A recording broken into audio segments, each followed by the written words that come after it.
No niin, moi! Täällä on Nanopojat. Eli täällä on Pyry. Mulla on taas tällainen hexpot. Tää on tuolla vankilassa. Se pitää mennä, se karkaa sieltä, sun pitää mennä putkea pitkin tuolta,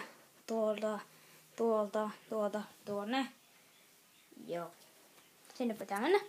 Eli, sori, kun täällä on vähän sotkusta, kun me ollaan, täällä on pikkasen sotkusta, kun en kerännyt siivellä. No ei oikeesti, kun mulla on vaan niinku, me muutetaan, niin. Noniin, eli pannaan tämä päälle. Ja toivottavasti me kuvat tuota.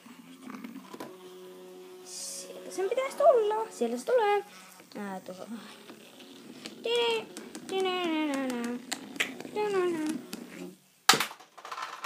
Joo, ihan kiva alas laskeutuminen.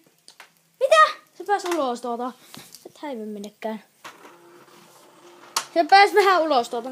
Eli joo. Joo, muuta sanon teille, että sen takia toi pyörii noin hullusti, koska siellä on jalka vääntyi yhdessä kohtaa, niin sitten se alkoi pyöriä tällä hullusti. No niin joo, tässä oli Pyry, Nanopojista. Ja heippa!